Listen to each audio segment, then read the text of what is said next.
Food holds a significant place within the scriptures of the Bible, weaving through the Old and New Testaments as a vital element of faith, worship, and community. The dietary laws laid out in the Old Testament not only governed the Israelites' eating habits but also set them apart as God's chosen people, with rules that had both spiritual and practical purposes. These laws are detailed in books like Leviticus and Deuteronomy, emphasizing cleanliness, health, and obedience to God. Transitioning into the New Testament, the approach to food shifts from strict dietary laws to a more symbolic and spiritual perspective, reflecting the new covenant established through Jesus Christ. Here, food becomes a powerful symbol of grace, fellowship, and unity among believers. This transition marks a significant development in the biblical understanding of what it means to live a life pleasing to God, not just through what one eats but through the faith and love that one embodies. As we delve into the scriptures, we uncover not only the historical and cultural context of these dietary laws and practices but also their deeper spiritual meanings and their relevance to modern Christian life. Levitical laws. The book of Leviticus, particularly chapter 11, provides a detailed list of clean and unclean animals, delineating which meats the Israelites could consume and which were forbidden. These laws were not arbitrary, they served multiple purposes. Firstly, they were a means of health protection in a time when dietary choices could directly impact one's survival. Secondly, they were symbolic, setting the Israelites apart from their neighbors and reinforcing their identity as God's people. For instance, the prohibition against eating pork, Leviticus 11 verse 7, can be seen as a health measure against diseases associated with pigs at the time. Similarly, the laws on kosher slaughtering techniques ensured that blood, considered the life force of the animal, was properly drained, respecting the creature's life given by God. Deuteronomy and Proverbs, guidance on diet and moderation. In Deuteronomy, the reinforcement of dietary laws serves not just as a means of maintaining health and purity but also as a reminder of the Israelites' covenant with God.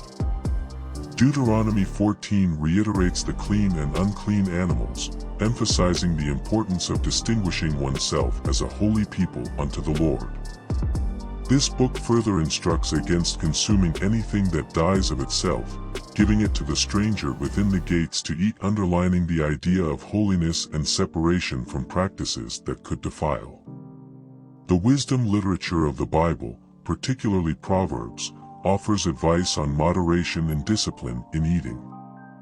Proverbs 23 verses 20 to 21 warns against gluttony and drunkenness, advising wisdom and restraint in all aspects of life, including food consumption. This emphasis on moderation reflects a broader biblical theme, that physical consumption should not dominate one's life or lead one away from God. Manna from heaven. In Exodus 16, the Israelites are fed with manna from heaven during their journey through the desert. This not only provides their daily sustenance but also serves as a test of their faith and obedience to God's commandments. The manna is a symbol of God's provision for His people, teaching reliance on Him rather than on one's abilities or resources. It underscores the theme that physical nourishment alone is not sufficient for life. Spiritual nourishment from God is essential. The Passover meal. The Passover meal, detailed in Exodus 12, commemorates the Israelites' deliverance from Egypt. The elements of the meal, including unleavened bread and lamb, symbolize the haste of their departure and the sacrifice that spared them from the final plague. This meal is a profound act of remembrance and faith, a ritual that Jesus Himself celebrated and transformed during the Last Supper, imbuing it with new meaning for His followers. The Last Supper. During the Last Supper, recorded in the Synoptic Gospels, Jesus uses bread and wine to symbolize His body and blood, establishing a new covenant between God and humanity. This moment is foundational for Christian practice, particularly the Eucharist or communion. It highlights the significance of food not only as physical sustenance but as a spiritual sacrament, embodying the sacrificial love of Christ and the community of believers. Jesus declares all foods clean. In Mark 7 verse 19, Jesus declares all foods clean, challenging the traditional dietary laws and emphasizing that it's not what enters the body that defiles a person but what comes from their heart. This teaching shifts the focus from external adherence to laws towards internal spiritual purity and ethical conduct. It opens the way for a more inclusive understanding of community and fellowship, transcending dietary restrictions to embrace a broader vision of God's kingdom.